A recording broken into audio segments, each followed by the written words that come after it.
2 verse number 2 వర్ష number అంటే రెండవ వచనం. ప్రకారము అన్ని విషయములను అన్ని విషయంలో వర్ధిల్లుచు సౌఖ్యంగా ఉండాలని ప్రార్థన. The Bible says, బైబిల్ ఏం చెప్తుందంటే, that you may be prosperous in all things and be in health just as your soul prospers. నువ్వు ఏం చేస్తావు, అన్ని విషయాల్లో వర్ధిల్లాలని దేవుడు కోరుకుంటున్నాడు మనల్ని. Hallelujah. Hallelujah, Hallelujah. Hallelujah. Sometimes you are sick, right? కొన్నిసార్లు నువ్వు రోగంతో పడి ఉంటావు And you don't know where the sickness is. కనుక ఆ రోగం ఇప్పుడు You go to the doctor. రోగం వచ్చినప్పుడు డాక్టర్ దగ్గరికి వెళ్తాం. I'll make it as short and as simple as possible. కనుక Everybody listen. త్వరగా తగ్గిపోవాలి, త్వరగా తగ్గితే బాగుందని ప్రతి ఒక్కరు అనుకుంటారు. No, everybody listen. I will make it very simple. This message very simple. చాలా మంది No complication. ఇది చాలా తేలికే, ఇది చిన్న విషయం అని మీరు అనుకుంటారు. When we are sick in our body, we go to doctor. మరి శరీరం బలహీనం అయితే చెప్పొస్తే డాక్టర్ దగ్గరికి వెళ్తాం. Sometimes doctors gives us all the prescription. Go and do your blood test. Go and do your MRI. Go and do your X-ray. Doctor గారు వాళ్ళని పరీక్షించి ఇది చేసి టాబ్లెట్లు, మాత్రలు, మందు రాసిచ్చి ఇవి వాడమ్మా నీ రోగం తగ్గుతుంది అంటారు. Sometimes all your reports comes normal. కొన్నిసార్లు రిపోర్ట్ బ్లడ్ టెస్ట్ చేయించుకున్నప్పుడు నార్మల్గా కనబడుతుంటాయి report. No, sometimes all your report comes normal.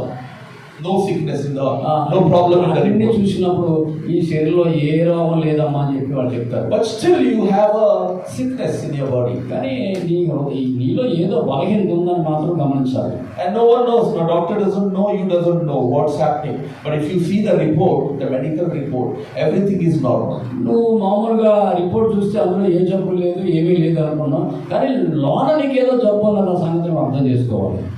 So your physical body is okay, it's healthy, but your soul is sick.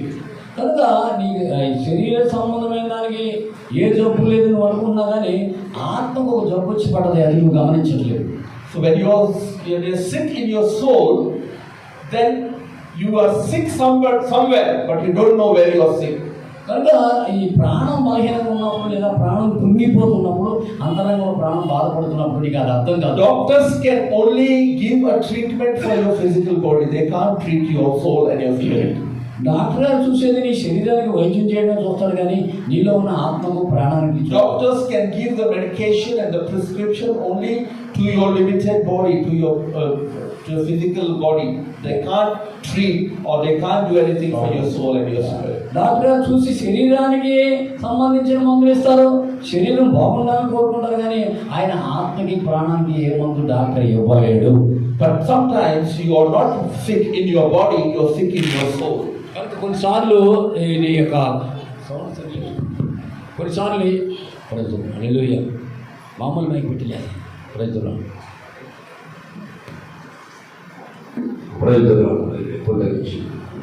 కొన్నిసార్లు మనం ఏం చేస్తామంటే శరీరంలో బలహీనత ఉందనుకుంటాం, కానీ ఆత్మలో కృంగిపోతున్నాము, నలిగిపోతున్నాము అనే సంగతి మనం అర్థం చేసుకోవట్లేదు. So in a very short time, I am going to give you one example from the Bible. Bible నుంచి కొన్ని మాటలు మీకు ఉదాహరణగా చెప్తాను. Only one example of one woman from the Bible who was not only sick in her body, but she was also sick in her soul, in her spirit. ఈ బైబిల్లో ఒక స్త్రీ గురించి మీతో మాట్లాడబోతున్నాను నేను.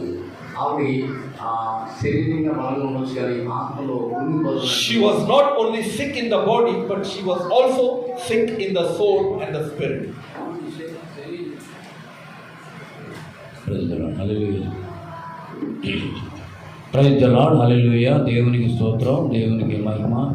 మంచిది. శరీరము బాగానే ఉంది, కానీ ఆత్మ రోగంతోనూ లేదా ప్రాణం రోగంతో ఉన్నదంతా ఆవిడ గమనించట్లేదు. There is no name of this woman in the Bible. This name is not mentioned.